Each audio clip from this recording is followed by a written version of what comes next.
Happening right now, when we see it, you see it, and you see President Donald Trump sitting down in the Oval Office with the Saudi Crown Prince. Let's listen in. We've done things that nobody can believe. $21 trillion will be the amount invested in the United States or committed to invest in 1 year. So I'm here 9 months. We're up to almost $18 trillion. Biden, as an example, the Biden administration, if you call it that, it's not to me, it was the Biden lack of administration. They were less than $1 trillion for 4 years. We're going to be $21 trillion for 1 year. I think that's hard to believe. The biggest in history was a certain country, $3 trillion. We're going to be $21 trillion. On top of that, prices are coming down. We inherited a mess with high prices. The worst inflation in the history of our country. We had inflation that was a single 4 years, the worst inflation in the history of the United States. Gas prices through the roof, and that's after destroying our petroleum reserve, which was meant for wars and big emergencies, not to try and win an election. They opened up the reserve so that people get $3 less in gasoline, and it didn't work. They got about 3 cents less. Because as big as those reserves are, they're peanuts when you're talking about that kind of traffic. And we're rebuilding the reserves. We're doing all of this, and we've done a job. We're also bringing down prices very substantially, and we've already brought them down very, very substantially. Gasoline is way down. I think you'll be seeing $2 gasoline, but we're now at $2.50, $2.45. Some are lower than that. It was $4.50, $5, $6, $3.50, $3.75. Under Biden, all different numbers, but way high. And we have energy way down. But the biggest thing to me, because I know what it means in jobs, is the fact that we're at over $17 trillion, Scott, and we expect to be around $21 trillion in 1 year. And that's many times bigger than in history. The highest number was $3 trillion. And we're going to be at $21 trillion. That means new plants, new AI, new auto plants. We have auto plants coming in from Canada, from Mexico, from Germany, from Japan. Toyota just agreed to invest $10 billion on new auto plants, all American workers. We've never been in a position like this. You can go back to the beginning. Our country has never been in a position like this. And it really is because of the fact that we use tariffs to bring all this money in. And you're going to see the results in a year when these plants start to open up. We have more plants under construction now than at any time in the history of our country. And these are big plants. These are the biggest plants anywhere in the world. And I want to thank you because you've agreed to invest $600 billion into the United States. And because he's my friend, he might make it $1 trillion, but I'm going to have to work on him. But it's 600. We can count on 600 billion. But that number could go up a little bit higher, yes, or I don't know. We'll see. But we appreciate it very much. So Saudi is going to be investing at least $600 billion, and that means investments in plants, in companies, money on Wall Street. And what it really means for everybody that really counts is jobs, a lot of jobs. We have a lot of jobs. So I just want to thank you. We've been really good friends for a long period of time. We've always been on the same side of every issue. I think we've done a great job in wiping out the nuclear capacity of Iran. Nobody else could have done that. No other president would have done it. We had the pilots in the Oval Office right here. We were celebrating a very successful attack. So I had them in with that beautiful B-2 bomber that's over there. And they said, sir, for 22 years, we practiced this attack. Our predecessors, these were very young guys, so 22 years, they said our predecessors and us practiced the attack on Iran, but no president ever gave us the go-ahead. 3 times a year they went out and they practiced the attack. Nobody let us do it until you came along, and I let them do it because it was the right thing to do. You can't have a nuclear Iran.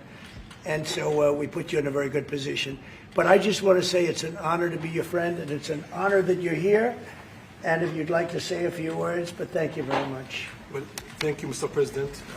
This relation has been a relation for about 9 decades, and we've been working together for a long time. But today it's very important time in our history, because there is also a lot of things that we're working on in the future. We believe in the future of the United States of America. We believe in what you're doing, Mr. President, really creating a lot of good things and good foundation to create more economic growth, more business in America. And it will also your work for the world peace. I believe, Mr. President, today and tomorrow we're going to announce that we are going to increase that $600 billion to almost $1 trillion of investment, real investment and real opportunity by details in many areas. And the agreement that we are signing today in many areas in technology, in AI, in earth materials, magnet, etc., that will create a lot of investment opportunities. So you are doing that now. You're saying to me now that the $600 billion will be $1 trillion. Definitely, because what we are signing, it will facilitate that, and I like that very much. Go ahead. You worked hard. No, that's great. I appreciate that. That's great. We're doing numbers that nobody's ever done. And in all fairness, if you didn't see potential in the U.S., you wouldn't be doing that. Definitely. You don't want to lose money. As you said, Mr. President, it's the most hottest country in the planet. But what you're creating is not about opportunity today. It's about also long-term opportunity in the United States of America that will affect American economy positively in the next coming decades. Preparing the right foundation of emerging technologies, that's a game changer for America in a good way, and we want to be part of it.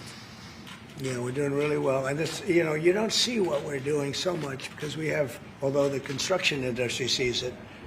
If you look at Caterpillar, who's been incredible, the tractors, everything else, the numbers that we're doing in construction are unbelievable. Some of the plants that we're building, AI, and they're building their own electric with the plant. I gave them the right to build their own electric with the plant because no country, frankly, will have this. China's working very hard to produce enough electric, but we're beating China substantially at AI, which is a big thing. And we had a great meeting 2 weeks ago with President Xi, but on AI, we're doing well. And I have a man, David Rommel. Yes, sir. David, could you say a few words about what you're seeing on the job front and all of the some of the assets, and also how we've been helped by the Saudis in terms of the kind of investment they've made? Please. Yeah, most certainly. Thank you for the opportunity. I am a facility leader for GE Vernova, and if you look at the landscape for GE Vernova investment, over $750 million in the U.S. focused on true manufacturing jobs here stateside. We're looking at tripling the output of our Greenville, South Carolina facility, where we make the gas turbines that are supporting U.S. needs as well as the Saudi Arabia needs. Right. So real jobs, $300 million in gas investment, resulting in over 500 pieces of new equipment being installed in the Greenville, South Carolina facility. That translates into roughly 1,800 jobs across the board for GE Vernova as we try to scale capacity to be able to meet this demand. Along with that, we're partnering with local communities to build the skill set that's required to meet these capacity needs. So that talent pipeline is incredibly important. So it's real jobs in the manufacturing space. Well, you've been great, and thank you very much. And we love that state. I won that state by record numbers. I won a lot of states by record. Texas, a lot of them by Indiana. We're working with Indiana or something right now. We won that. We won a lot of them by records, but that was one of them. I want to thank you very much. Say hello to everybody. Great job. You're doing a great job. Thank you. So just in wrapping up, we'll take a couple of questions, but I want to just tell you what an honor it is to be your friend. And I very much appreciate the investment of now $1 trillion, okay? I'm glad you got that out. I didn't want to be the one to tell them, but that's great news. We keep increasing, Mr. President. I know. Each time the opportunities are just increasing more and more. Well, the opportunities, right? We're doing better. If even if you look back 6 months ago, I mean, all of a sudden you feel even better. So, and I think we're only going to go in one way. Does anybody have any questions? Mr. President, have you approved the export licenses for advanced chips to Saudi Arabia? The export licenses? We are working on that. We're negotiating that right now. Marco, do you want to talk about that, or Scott? Yeah, well, I mean, that's part of what we may have announcements on that later today. But that's what we've been working on is the mechanics by which something like that could be achieved. And it's part of the broader process, part of this broader engagement and cooperation between our two countries. Certain levels of chips. Yeah. And for the Crown Prince, Your Royal Highness, You're talking about $1 trillion of investment. Could the kingdom continue to do that with oil prices in the mid-60s? We are not creating a fake opportunities to, please America, please President Trump. It's real opportunities.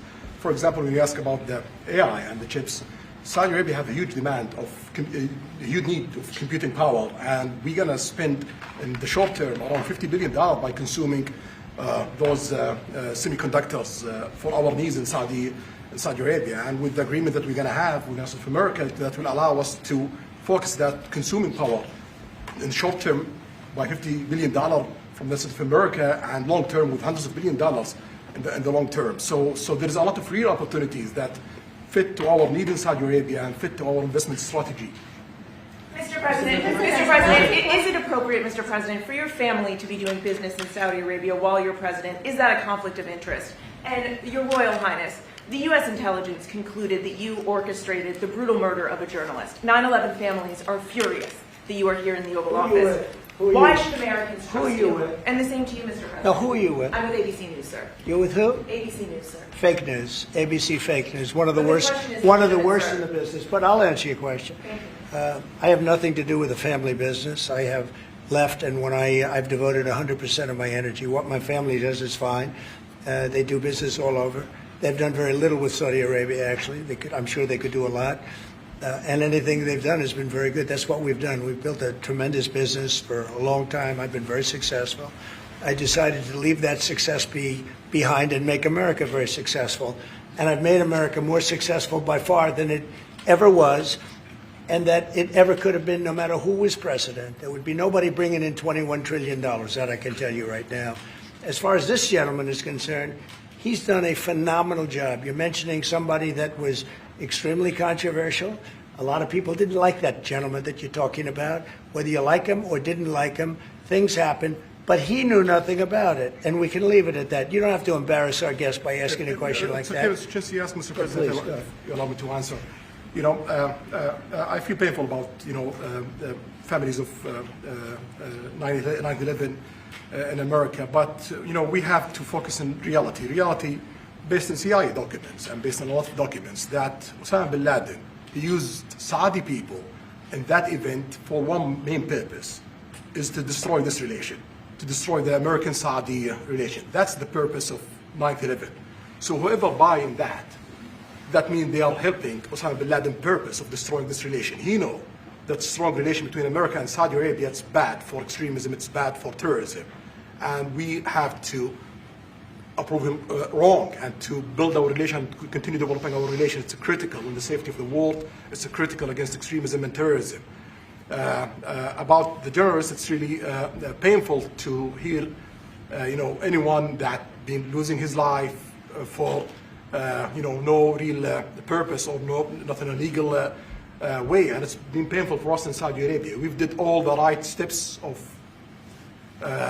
investigation, etc. in Saudi Arabia, and we've improved our system to be sure that nothing happened like that. And it's painful and it's a huge mistake, and we are doing our best that this doesn't happen again. Mr. President, this side, Mr. Thank you, President. Mr. President. The Crown Prince has been instrumental in helping lifting the sanctions on Syria. Will there be any joint investment between the U.S. and Syria? And will you visit Damascus? Are you from Syria? No, but Where are you from? I'm from Palestine. Oh, you're making a lot of progress, huh? Very good. Well, they like me. The Palestinians like me. The Palestinians are doing very well, actually. I think we're working very closely with a lot of people that make everybody happy, including Israel, the Palestinians, and everybody. That's very interesting. No, I think that I will tell you, the Crown Prince called me, and he specifically asked me if I would lift the sanctions on Syria, because he wants to see Syria make it. As you know, the leader of Syria was just here, and we had a great meeting, and he's a strong guy, and I guess you need a strong person to run it.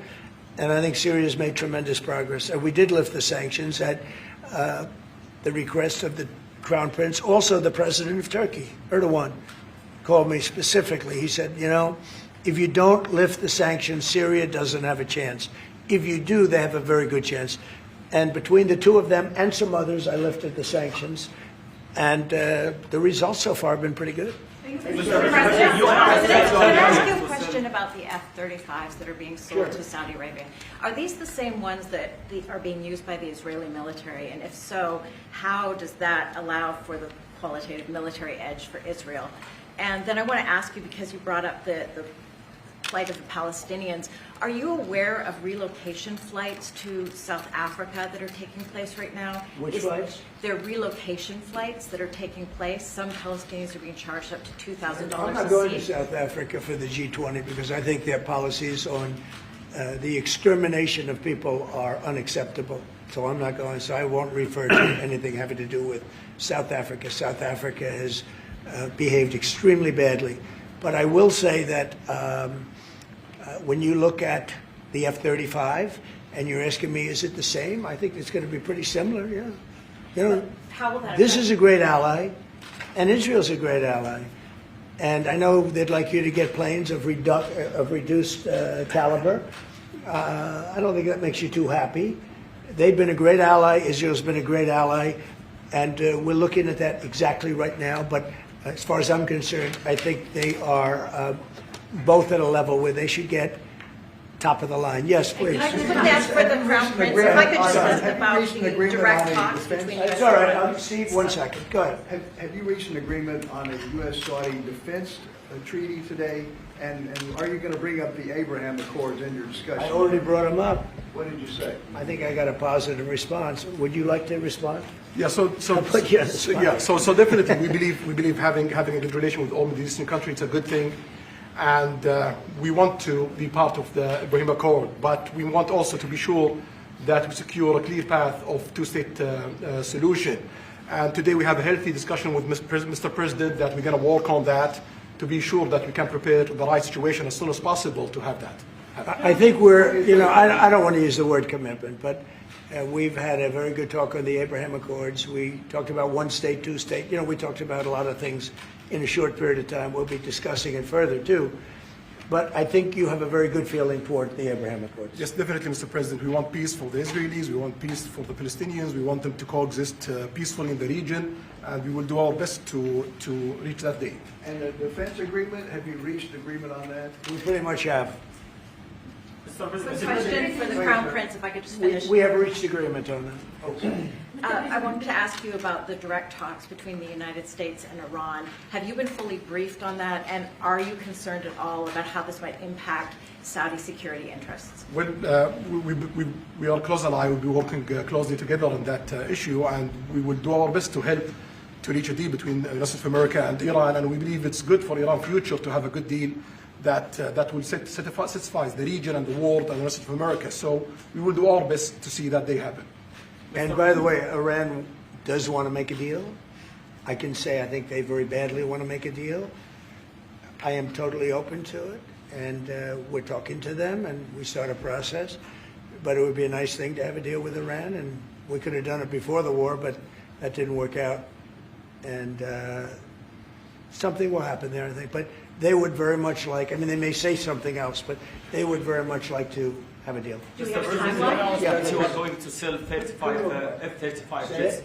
You are planning. You said you are planning to sell the F-35 jets to Saudi Arabia. Yeah. Is it part of the security agreement? And how you assess the defense partnership between Saudi Arabia and the United States? And the question for the Well, no, I just said it, though. I mean, we're going to sell them F-35s. That's the end of the question, I Is guess. it part of the security agreement or no? No, we're going to have a deal. They're going to purchase F-35s. They're buying them from Lockheed, and it's a great plane. We make, by the way, the best military equipment. You saw that during the Iran little skirmish. We make the best planes, the best missiles. We make the best offensive missiles. We make the best military equipment in the world. Nice. For His Royal Highness, I'd like to ask you about how you see the cooperation between the United States and Saudi Arabia in the advanced technological field, especially AI, and how it will support Saudi Arabia to serve its goals to achieve the vision of 2030. Well, I will try to answer that in short, but definitely there's a lot of interest in many industries between Saudi Arabia and America, and we are signing a lot of agreements in different areas that will really add value to American economy, but also to add value to us in Saudi Arabia. And AI, it's critical for us because one of the long-term problems that we could have is lack of workforce. As you've seen in the past few years, some of them have reached 30% of the global migration to Saudi Arabia. So we know that to assure the Saudi Arabia GDP growing, with the lack of workforce that we have, we need to use a lot of computing power to replace job in the long term. So that's huge demand in Saudi Arabia, and we want to link it to American private sectors and getting the supply from America. So there's a lot of opportunities in that area. And we're also involved in AI in Saudi Arabia. So we're working, and we're leading by a lot on AI. Actually a lot. China would be in second place, but we're leading by a lot. And I have to say this, and our relationship with China has been very good. And as far as buying our farm products, they're pretty much on schedule, Scott. I'd like you to call them, say if they could speed it up, it would be good. Okay, but they're pretty much on schedule. Sorry, please. If I may, I have a question for both the Crown Prince and President. Who are you? Faisal Abbas from Arab News, Saudi Arabia, Your Excellency. You should be a friendly question. Your Royal Highness, just picking up on something you just mentioned about how some people try to destroy the relationship between Saudi Arabia and the United States. Perhaps, since the launch of the vision, we've been used to having the bigger picture and that everything fits into the bigger picture. Might you want to elaborate a little bit about where is the relationship, the bilateral relationship, the strategic partnership between Saudi Arabia and the United States heading, and what's the big picture there? Well, I don't think it's a relation that we can replace it from the Saudi side or the American side. It's a critical relationship for our political attempt, for our economical attempt, for our security, for our military, for many things. And it has been there for 9 decades, and the opportunities that we have today, it's huge, and it seems that it's going to get deeper in the next few decades. And what we are having today and tomorrow with President Trump, it's really a huge new chapter in this relation that will add value to both of us. When you think about it, I'm just sitting here. You're with the future king, a man who's respected by everybody, a man that doesn't have to be doing this, really. I don't have to be doing it either. And yet we're sitting here taking questions, we didn't say, oh, you can't talk about this. And there's never been transparency like this, even in his country, but there's never been, in our country, that's been acknowledged. But we didn't put restrictions, and I'm saying it's sort of wonderful to be taking questions from all over the world. Everybody's here. This is just a small group representative of tremendous numbers of media that are outside, that are very jealous that these people were so selected. But they're representing a lot of people that are outside. I think it's terrific that we can be sitting here being this open, and I think it's really a wonderful thing. Yeah. If you don't mind, I have a personal question for you. Okay, here we go. I should have said that. So apart from everything you mentioned in your opening remarks, you forgot to mention that you've de-escalated 7 wars since you started. At least in our part of the world, you are seen as a peacemaker. And adding that to all the executive orders and everything else you've mentioned, I really have to wonder, in your speech in Saudi Arabia, I was there, you said that His Royal Highness does not sleep at night thinking how he does things better. We wonder in Saudi Arabia, how do you manage your own time, and what's your formula for management? He does not sleep much, and I don't sleep much. I think we have the same schedule. We're thinking about our countries. And if you sleep a lot and you're president, we just had one that slept more than any president. He broke every record. He sleeps all the time, during the day, during the night, on the beach. The only guy could fall asleep on the beach with the press watching. No, he's not a sleeper. I'm not a sleeper. We don't. We talk at night. We can talk. I can call him almost any time. He goes, hi, how you doing? It's like the craziest times. But now, when you love your job, when you love your country, and when you're in a position like we are, future king, highly respected, crown prince, and in my case, president, you're thinking about your country. You're thinking about making America great again. We're thinking about keeping Saudi Arabia strong and vital, and in a pretty tough part of the world, tricky part, right? Tricky part, a lot of tricky people. But he thinks about his country, and I think about my country. I don't want to sleep. President Trump, do you expect a formal civil nuclear deal to be reached soon? Can you talk to us about that aspect With of who? today's with Saudi Arabia? I can see that happening. Do you think that an agreement will happen today? It's not urgent. it's always when you have civil nuclear, but you have more oil than almost anybody else. We actually have more oil and gas than they do, but I refuse to say that. And We have more than we have more than anybody. Can you imagine? And on the F-35s, are those sales? Israel had reportedly wanted those sales to be conditioned on Saudi Arabia moving to normalized Israel relations. will be happy. Israel is going to That be a happy. condition of the F-35? Israel's aware, and they're going to be very happy. Okay? Yeah, please. Hello. Hi, hello. My name is Amal Hazani from Sharq al-Awsat newspaper, from Riyadh, of course. I have a question for the Crown Prince and for you, Mr. President. Crown Prince of Saudi Arabia, how much you expected from developing the cooperation with the United States in the field of new energy, AI, supply chain? How much you expected from that? No limit. We just continue pushing forward. There's no limit. So we just push forward for all the opportunities that we have. This is, you have to understand, this is really a great ally. Just the fact that they're now doing, I came in here at 6, I did not know that. I was pushing for the 1 trillion, but he didn't tell me that. Now he told me. This is a great ally of ours. You know, when you invest $1 trillion, that's national security for us too, because it creates jobs, it creates a lot of things.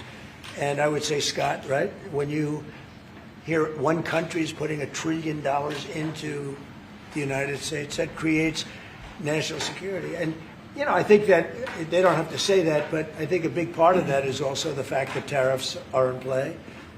But even beyond tariffs, that's a real ally that will do that. Creates a lot of power for the United States. We are also in Saudi Arabia very happy for this much of Saudi money is a function here, and of course it's come back for us for benefits. So it's complementary interest. So this is the I think what's the different the friends and ally do. Well, look, I love the country of Saudi Arabia. I know the people very well. The level of treatment that we go when we go to Saudi Arabia is something that is incredible. And the people like us, and I think they really like America, especially when I'm president. I mean, I don't think they liked America so much maybe for 4 years recently. I think Obama treated Saudi Arabia very, very badly, as you know. And I think Biden didn't have any idea where the hell he was. So I don't think Biden knew the difference. How would you describe the future relationship with Saudi Arabia? I mean, from the strategic aspects, how would you describe the relationship is with? I would say top of the line. It's as good as it can. I don't think it can get much better. We have a country that trusts us, and that's why they make that investment. If they didn't trust us, they couldn't make that investment. And we trust them. They've been very reliable. Now I rebuilt our military in my first term, and we spent trillions of dollars, and we gave away some of it in Afghanistan stupidly because we had stupid people running our country. But we gave away. But that's as much as it was. It's a tiny fraction of what we put here. And we're bringing our military to a new level, the highest level ever. We have those plants are going out. And again, it's all American jobs and everything, so it's good for a lot of reasons. But as far as Saudi is concerned, no, I don't think our relationship could be better. I don't think they had a great relationship under Biden, and I don't think they had a great relationship under Obama. But they have a great relationship under Trump. When we did the Presidential Walk of Fame, you saw that, right? And we're walking, and I asked the Crown Prince, so outside of Trump, because I blow everyone away, who was the best president for Saudi Arabia? And you could maybe, it's an interesting answer. I don't know. Roosevelt, who started it, which is a Democrat, and Reagan, he's one of the historical presidents that have close ties with Saudi Arabia. But we've worked with all presidents. Does Trump blow them all away?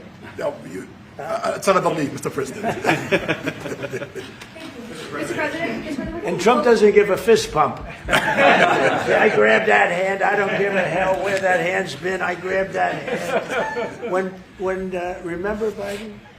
He travels for 20 hours, gets out, and he gives a fist bump. No.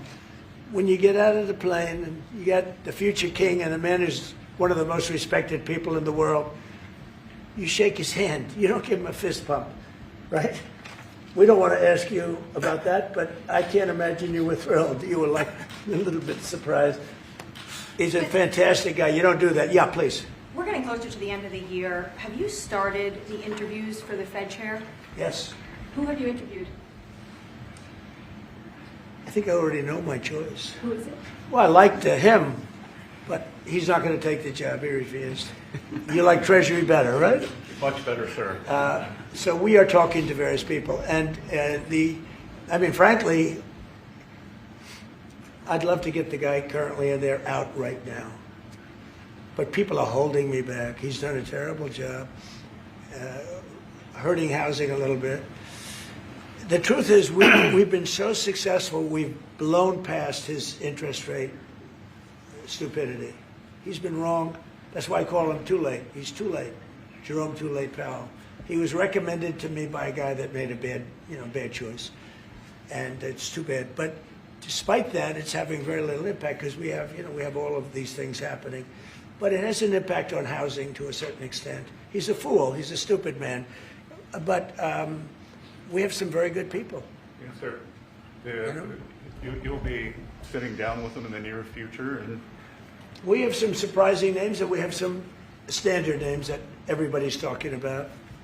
And we may go the standard way. It's nice to every once in a while go politically correct. But we have some great names. Steve, Have please. you talked to President Maduro of Venezuela yet? Or are you still open to that? He wants to talk. Yes, sir. Yeah, I'm open to talk. I talk to everybody. But no, he wants to. They treated us very badly. They sent all of their prison population into the United States, and we're getting them out rapidly. But he sent all of his, and he sends drugs into the United States and other things. No, he treated us badly. He was dealing with a bad president, and he was able to get away. We have now, I think we have the strongest borders anywhere in the world. Nobody's coming in unless they come in legally. We've taken very weak borders where millions of people came in. For the last 6 months, I don't do these reports. They say 0 people have been able to come in. Is that pretty good? Mr. President, why wait for Congress to release the Epstein files? Why not just do it now? It's not the question that I mind. It's your attitude. I think you are a terrible reporter. It's the way you ask these questions. You start off with a man who's highly respected, asking him a horrible, insubordinate, and just a terrible question. And you could even ask that same exact question nicely. You're all psyched up. Somebody psychs you over at ABC. They're going to psych. You're a terrible person and a terrible reporter. As far as the Epstein files is, I have nothing to do with Jeffrey Epstein. I threw him out of my club many years ago because I thought he was a sick pervert. But I guess I turned out to be right. But you know who does have? Bill Clinton, Larry Summers, who ran Harvard, was with him every single night, every single weekend. They lived together. They went to his island many times. I never did. Andrew Weissman, I hear. All these guys were friends of his. You don't even talk about those people. You just keep going on the Epstein files. And what the Epstein is a Democrat hoax to try and get me not to be able to talk about the $21 trillion that I talked about today. It's a hoax. Now, I just got a little report, and I put it in my pocket, of all the money that he's given to Democrats. He gave me none, 0, no money to me. But he gave money to Democrats. And people are wise to your hoax. And ABC's, your company, your crappy company, is one of the perpetrators. And I'll tell you something. I think the license should be taken away from ABC because your news is so fake and it's so wrong. And we have a great commissioner, the chairman, who should look at that because I think when you come in and when you're 97% negative to Trump and then Trump wins the election in a landslide, that means obviously your news is not credible. and you're not credible as a reporter. So I've answered your question. You should go and look at the Democrats who received money from Epstein, who spent their time. Larry Summers was with him all the time. That creep, the fund guy, was with him all the time. What's his name? Who? Reid Hoffman. I don't know Reid Hoffman, but I know he spends a lot of money on the radical left. Reid Hoffman, in my opinion, should be under investigation. He's a sleazebag. And those are the people, but they don't get any press, they don't get any news, and you're not after the radical left because you're a radical left network. But I think the way you ask a question with the anger and the meanness is terrible. You ought to go back and learn how to be a reporter. No more questions from you. Who else has a question? Prince, very quickly, I want to ask you, how much money is Saudi Arabia giving for Gaza reconstruction? We are in discussion about that. Still, there is no amount being It'll be a lot. named, but we will definitely help. Yeah, he's going to. It's very important to him. And a quick follow-up: the International Security Force. Given your pledge, there would be no U.S. boots on the ground. What is the U.S. role going to be in that? And how do you sort of ratify the allegations that this could undermine Palestinian sovereignty and even the path to statehood? Look, I think we're going to get along great with the Palestinians, and we know their leadership. We just had a very, you hate to say war, but it was a war. Very, very successful. And you could say, really, it was on behalf of everybody. We did that on behalf of everybody. And the outcome was extraordinary because we had the best pilots, the best equipment, the best planes, the best everything. And Israel bought the best equipment. They bought it from us. Everything's from us. It all starts here. This office, I was talking to the Crown Prince a little while. You walk into this office, for somebody from the outside, the Oval Office, it's the most powerful place in the world. You're standing right now in the most powerful place in the world. And no matter how big you are, these are the biggest people, the richest people. They walk into this office. It's special, isn't it? Look at him. He's so happy to be here. But you walk into this office. It's the Oval Office. And we've done a lot of good with this office. I've stopped actually 8 wars. I appreciated your question before. But I've actually stopped 8 wars. I have another one to go with Putin. I'm a little surprised at Putin. It's taken longer than I thought. But we stopped India and Pakistan. I could go through the list. You know the list better than I do. I'm very proud. And I stopped one that was almost ready to start again. You know, there was one that was ready to start. And they're doing very well. So and it all took place right here in the Oval Office, whether by telephone or whether by they came in. Many of these leaders have come in, and they signed their peace deals right here in the Oval Office. So no matter if it's the biggest business people in the world or the greatest leaders in the world, the biggest leaders in the world, like the gentleman on my right, everybody walks into the Oval Office and they say, wow. And now, by the way, the Oval Office is in the kind of condition that it should be in. Whether you look at the walk or the marble floors or anything down the road, we're fixing the White House. We're building one of the greatest ballrooms ever to be built. We have an event tonight, and we're going to have about 118 people because we have a very small room. For 150 years, they've wanted a ballroom, and now you're going to get a great ballroom. And I have to say, I probably made a lot of enemies because in your honor, we're having a dinner tonight, a beautiful dinner tonight, and we have a very small room, right? It's called the East Room, and it's beautiful, it's lovely, but it's like for a little cocktail before you go into a ballroom. It's a very small room. They've wanted a new ballroom for 150 years. We could have sold the big ballroom out 3 times in honor of this gentleman. So I made a lot of enemies because I have a lot of people that are invited tonight or are unable to come because of the size constraint. But you know what we'll do before I leave office? We'll have another dinner because we'll have it ready long before I leave office, and it's going to be beautiful. It's a very popular thing what we're doing. And by the way, no government funds. It's all put up private money, all private money. And in the case, I think there's a restriction on foreigners. Otherwise, I could have asked you just for a check, okay? But there's a restriction. These are all private individuals that put up a lot of money to build the ballroom. Not one penny is being used from the federal government. So it's really a nice thing. But I look forward to it. I just pointed it out. This would be a perfect night to have that ballroom open, Susie. If we had that open, we'd have a lot of people very happy. Right now we have a lot of unhappy people because they all want to be with us tonight to honor this great man. Thank you all very much. Thank you. Thank you.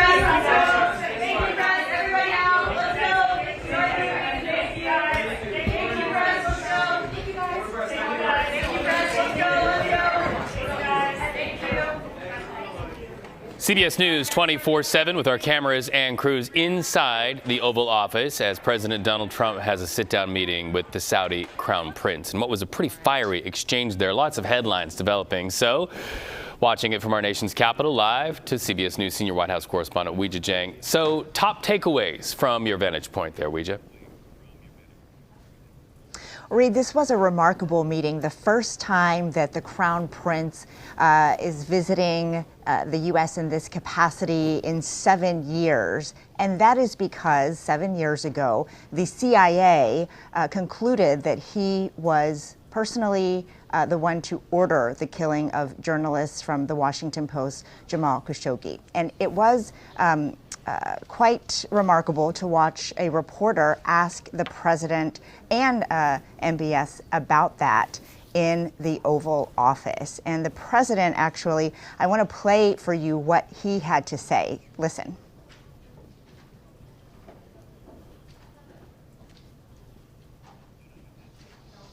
So we don't have that sound, but Reed, it's important. He said that a lot of people didn't like that gentleman that you're talking about. Whether you like him or you didn't like him, things happen, but he knew nothing about it, meaning the Crown Prince, and we can leave it at that. The president went on to lecture the reporter about not embarrassing the Crown Prince. So the reason why that matters is because that was the CIA under President Trump during his administration, and now he is saying that the Crown Prince knew nothing about the murder of Khashoggi. But we also know that the president really views these relationships with world leaders with a lens that always has to do with deals, whether it's business deals, whether it's political deals, and he really sees Saudi Arabia as such an important relationship. In fact, it's the first country he visited during both terms as president, which says a lot. And during this meeting, they announced $600 billion of investments to the U.S. The president joked that it should be $1 trillion. And he said they privately spoke about the Abraham Accords, which of course are extremely important to the president's foreign policy. And those are the agreements to normalize relationships with Israel. So far, Saudi Arabia is not part of the pact, and that is what Trump really wants to accomplish before he leaves office. And the Crown Prince went on to say that he wants to talk about that, he's open to it, but stressed again that there must be a path to a two-state solution when it comes to the conflict in Gaza. So in short, Reed, you know, the focus of this meeting was obviously to highlight all the various deals when it comes to defense, when it comes to arms sales, when it comes to sales that the U.S. is making, and investments that Saudi Arabia has committed. And again, the president making a lot of news when he said what he did about the reason why MBS has not been here in so many years. Right, and that was a moment that definitely touched a nerve. It was sort of a study in the topics that touch a nerve with the president. We now have the opportunity, Weijia, to hear that moment that you were teeing up. Let's go ahead and listen to it, and then we can talk about it. Your Royal Highness, the U.S. intelligence concluded that you orchestrated the brutal murder of a journalist. 9/11 families are furious that you are here in the Oval Office. Why should Americans trust you? And the same to you, Mr. President. As far as this gentleman is concerned, he's done a phenomenal job. You're mentioning somebody that was extremely controversial. A lot of people didn't like that gentleman that you're talking about. Whether you like him or didn't like him, things happen. But he knew nothing about it, and we can leave it at that. You don't have to embarrass our guest by asking a question like that. It's just you ask, Mr. President, if you allow me to answer. You know, I feel painful about, you know, the families of 9/11 in America, but, you know, we have to focus on reality. Reality based on CIA documents and based on a lot of documents that Osama bin Laden, he used Saudi people in that event for one main purpose, is to destroy this relation. So a couple of things of note there, Weijia. When we listened to that played back, of course, you did see the Crown Prince address the families of 9/11 victims. He did not talk about the allegations of coordination of the murder of the journalist. How did you read that? Well, I think that is what he was prepared to say. Obviously, he has been asked about this before. It is now years old. And being where he was inside the Oval Office at the White House in the United States, it makes sense that he, delivered that particular message without acknowledging his personal involvement in what happened. And Reed, I think what is the takeaway here is this is at least the second time that President Trump has publicly contradicted his own intelligence community in front of a foreign leader. Of course, the other time was famously when he was meeting with Vladimir Putin, the Russian president, and they were talking about interference in the 2016 election. Putin denied it, even though the intelligence community had drawn a different conclusion. And during a press conference, I remember sitting in the room when the president said that he had no reason to believe that Putin was, saying something false, which contradicted the intelligence community. And again, that's exactly what he did today in the Oval Office just a short time ago. Well, and I would imagine a lot of journalist organizations feel a little chilled at how the President of the United States responded to the question about what is happening on the Hill relative to the Epstein files, talking about the FCC chair. Anything that stood out there in how he answered the reporter's question relative to the Epstein matter? Well, he began a very lengthy tirade against that reporter who identified herself previously as a correspondent for ABC News. And of course, the president has had a long-standing issue with ABC News.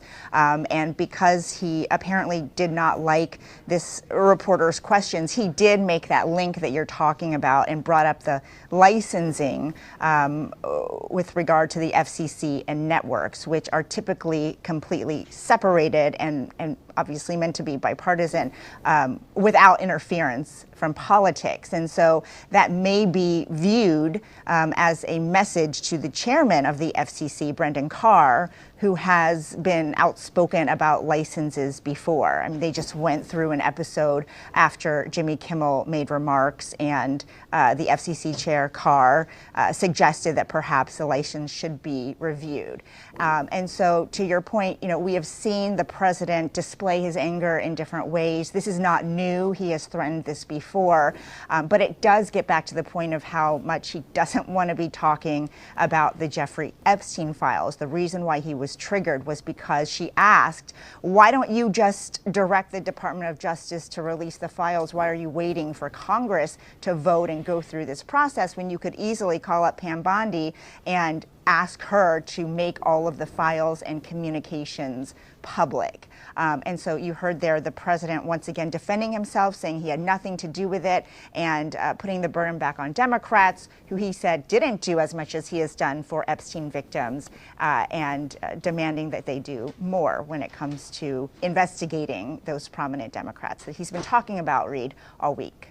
Live from CBS News headquarters in Washington, Weijia Jiang, thank you so much. So let's continue the conversation about what we just heard there in the Oval Office. Live to CBS News intelligence and national security reporter Olivia at the State Department. All right, so another headline that came out of this was, of course, questions about the Abraham Accords, and something that you heard Weijia talk about just a little bit of a difference between how the Crown Prince of Saudi Arabia and the President of the United States feel about the Abraham Accords, of course, making it clear that even before the cameras rolled, they had talked about that. What were your takeaways there?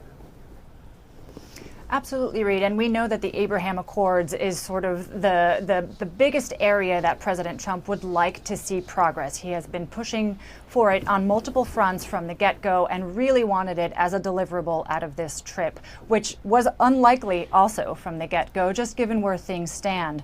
There was momentum behind normalization of ties between Israel and Saudi Arabia before the October 7th attacks. Days before they happened, both leaders basically said they were getting closer every day. completely derailed by the war that then ensued, has been going on. And so President Trump has been trying to restart that stalled initiative for some time. Today, he tried to be goading the Crown Prince into more of it. He said he wouldn't use the word commitment, but that he wanted to see that momentum resume. I think both sides, both the Israeli side and the Saudi side, has been abundantly clear that now is not the time for the resumption of that trajectory. But the Crown Prince signaling today that he very much wants to join the Abraham Accords when the time is right, and the time, in his view, that is right is when there is a clear pathway for a two-state solution for a Palestinian state. That is the number one criterion he has always insisted on before normalization could get underway. Of course, there are many interests there in the Middle East, the Israelis for one. President Trump said over and over and over that the Crown Prince is his friend. He talked about shaking his hand as opposed to just a simple fist bump, which we saw in the Biden years. But with that warm characterization of the relationship between Mr. Trump and the Crown Prince and the royal family there in Saudi Arabia, does that upset any other relationship with any of the other players there in the Middle East? I think given the visibility of this relationship, the very known and public nature of President Trump's affinity for the Saudi Crown Prince, the dynamics are generally going to be undisturbed by this visit in particular. I mean, this visit is laden with symbolism, as Weijia mentioned, the first visit by the Crown Prince to Washington, D.C. since the 2018 murder of Jamal Khashoggi, that remarkable exchange among the reporter who the president excoriated as a terrible person, terrible reporter, even as he was absolving effectively, verbally, the Crown Prince of at least being aware of the actions that his elite forces carried out against Jamal Khashoggi. And so his rehabilitation in President Trump's eyes is very much in effect. That act in the rearview mirror. And I think the president made clear that he considers Saudi Arabia to be an ally among the best allies of the United States, putting them on a level with Israel, saying both of them deserve top-notch military equipment for the United States, referencing, of course, there the potential sale of F-35 fighter jets to the Saudi kingdom, something that will require congressional scrutiny amid all of the intelligence and military defense secrets that it raises. An ally whose relationship has a huge current of money. Another headline developing out of that. $600 billion investments into the United States. President Trump got the Saudi Crown Prince to say they would up that to $1 trillion investment in the United States. So many angles to talk about here. Grateful to talk to you, Olivia Gosses. Thank you so much there from the U.S. Department of State.